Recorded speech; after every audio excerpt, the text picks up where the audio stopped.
When you were a kid, the world felt simple.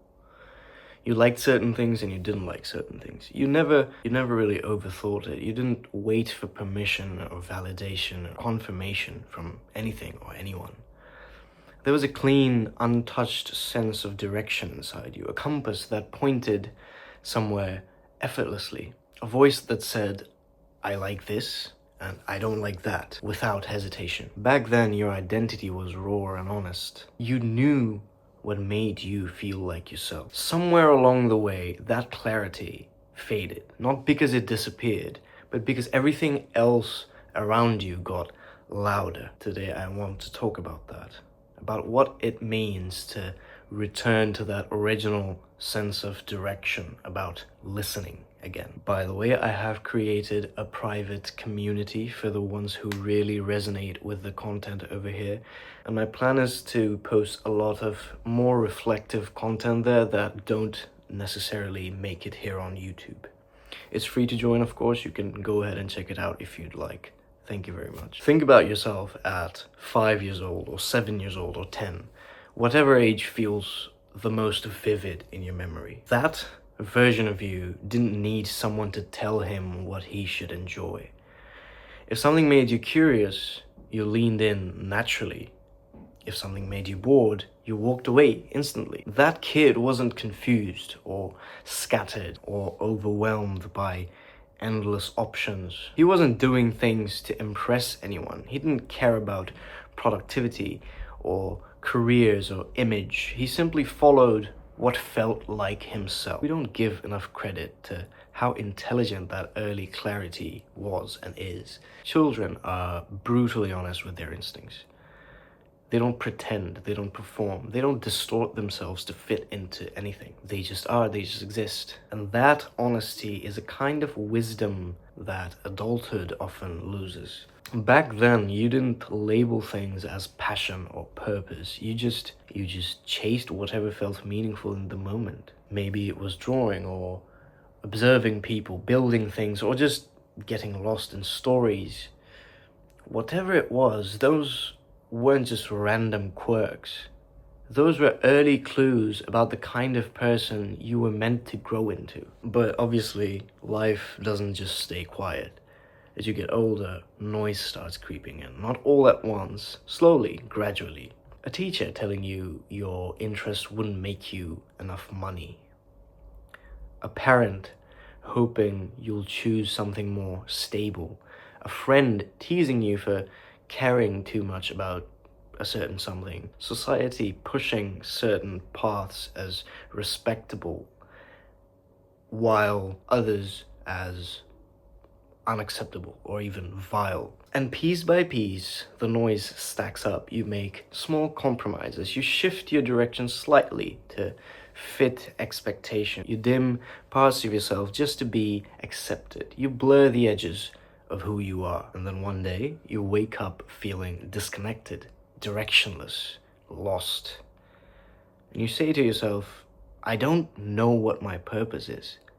But the truth is, you do. You always did. The part of you that knew got buried, not erased. Purpose isn't something you discover from scratch. It's something you remember. It's something you recall. People talk about purpose like it's this treasure that you have to search the world for. But maybe it's the opposite. Maybe finding your purpose never had anything to do with finding it at all. Maybe it's less about searching and more about removing everything that has been placed on top of it forcefully. Like cleaning a window that has been covered in dust for years. The light behind it never went away, you just couldn't see it clearly. Purpose is not hiding in the future, it's hiding behind the noise. Clearing that noise doesn't require a dramatic transformation. It simply requires honesty, asking yourself questions like, did I choose this dream, or did someone else choose it for me?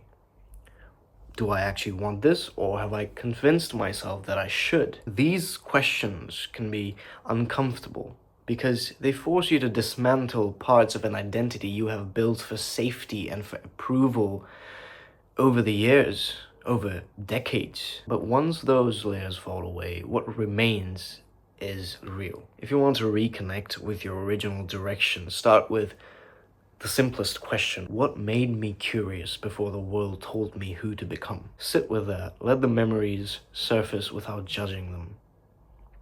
Think about the things that made time disappear. Think about the subjects, the activities, and the ideas that came naturally to you. Curiosity is the earliest form of purpose. It points towards something long before you even understand why. Maybe you always loved observing emotions. Maybe you loved movement. Maybe you loved color, design, words, shapes, patterns, sound. These early interests weren't trivial. They were the first pieces of your blueprint. When you do pay attention to them again, something shifts. You begin to recognize what is actually yours and what you merely adopted along the way. Returning to your direction doesn't happen through one big epiphany. It's usually quiet, subtle. It feels like a slow sharpening of focus. You start noticing small things about yourself. Certain tasks give you energy while others drain you of it. Certain environments feel natural while others feel suffocating. Your body starts telling the truth even before your mind can catch up. With every small realization, another layer of noise just falls away and your original compass becomes clearer. Most people think purpose is ahead of them, waiting somewhere in the future to be found, to be achieved. In reality, it's behind them, in the moments that they stopped paying attention to. That child version of yourself didn't know everything, but he knew himself, and that is more than most adults can say. He had a clarity that wasn't influenced by society or fear or expectations or insecurity. And that clarity is still inside you. And that clarity is still inside you, waiting to be heard again. You don't have to reinvent yourself. You don't have to search far and wide. You just have to unmask the version of yourself that has been there since the beginning. He's not gone, he's just waiting beneath all the noise, waiting for you. So if you've been feeling lost, unmotivated, or unsure of who you're meant to be, remember this: you're not lost, you're covered. Your purpose isn't missing, it's only muted. You don't need to become someone new. You just need to simply remove everything that is not you. And once you do, that original voice, that original direction, the original self, it will speak to you again. And this time, you'll be ready to listen. I am rooting for you. You have a beautiful day.